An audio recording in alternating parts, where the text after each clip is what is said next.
वैसे तो भारत के दो ही दुश्मन थे, चाइना और पाकिस्तान। अब भारत की लिस्ट में एक नया दुश्मन शामिल हुआ है, वो है तुर्की। तुर्की ने अभी तक अमेरिका के साथ बगावत कर रखी है। अमेरिकी बगावत एक तरफ, लेकिन तुर्की खुलकर पाकिस्तान की मदद और भारत से दुश्मनी का इजहार कर रहा है। तुर्की ने पाकिस्तान की किस तरह मदद की, सारी दुनिया ने यूनाइटेड नेशन के अंदर देखा कि तुर्की ने खुलकर पाकिस्तान और मसला कश्मीर को उठाया, इस्लामोफोबिया के ऊपर भी बड़ी बात की और अमेरिका को भी आंखें दिखाता रहा। हालांकि अमेरिका के साथ तुर्की के किसी किस्म के कोई ताल्लुकात अब नहीं रहे। अब की बार तुर्की ने पाकिस्तान की बहरी फौज को मजबूत बनाने के लिए तमाम की तमाम जिम्मेदारियां अपने कंधों पर ले ली हैं। दरअसल तुर्की ने पाकिस्तानी बहरी फौज के लिए 2 जंगी बहरी जहाज बनाने का ऐलान किया है। ये अनाउंसमेंट तुर्की के सदर रजब एर्दोगान ने खुद मीडिया से बातचीत करते हुए कहा। उन्होंने कहा कि मुस्लिम वर्ल्ड को मजबूत बनाना है तो हमें एक दूसरे की मदद करना होगी। तैयब एर्दोगान ने 4 बहरी बेड़े जो कि जंग में इस्तेमाल हो सकते हैं बनाने का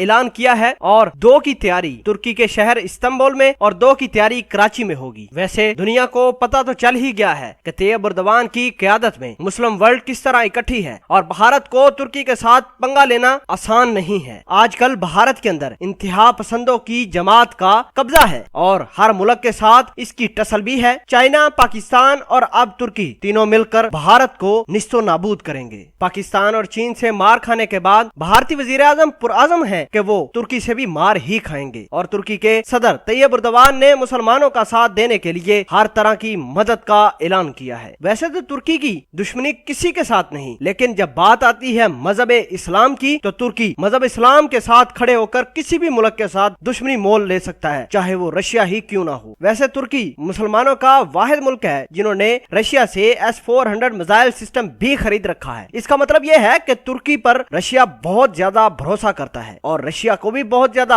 अपनी इस पार्टनरशिप पर ट्रस्ट है, जिसको देखकर भारत को बड़ी मौत पड़ती है। अब तो मोदी सरकार को और ज्यादा मिर्चें लगेगी क्योंकि तुर्की के सदर तैयब एर्दोगान खुलकर पाकिस्तान की मदद के लिए आए हैं और भारत को नुकसान पहुंचाने के लिए पाकिस्तान में जंगी बहरी जहाज तैयार करने का ऐलान भी कर दिया है। भारत आजकल रशिया की तरफ देख रहा है कि तुर्की पाकिस्तान की मदद कर रहा है, रशिया भारत की मदद करेगा, लेकिन रशिया का स्ट्रेटेजिक पार्टनर तुर्की है। तुर्की के सामने रशिया नहीं बोल पाएगा। बता दें कि भारत को अब बहुत ज्यादा तकलीफ हो रही है कि एक तरफ वो पाकिस्तान की मदद कर रहा है, दूसरी जानब अमेरिका से तुर्की ने बगावत भी कर रखी है और इस तमाम तर सिनेरियो को देखते हुए रशिया खामोश है। इसके साथ साथ भारत दुश्मनी निकालने के लिए तुर्की के सबसे बड़े दुश्मन आर्मेनिया, ग्रीस और साइप्रस को हर तरह की मदद फराहम करने के लिए तैयार है। भारतीय वजीर आजम नरेंद्र मोदी तुर्की के बड़े दुश्मनों को असला, उनको साजो सामान, फाइनेंशियल फंडिंग देने के लिए हम वक्त तैयार भी है। बहुत जल्द भारत की हालत धोबी के कुत्ते जैसी होगी, जो ना ही घर का होगा और ना ही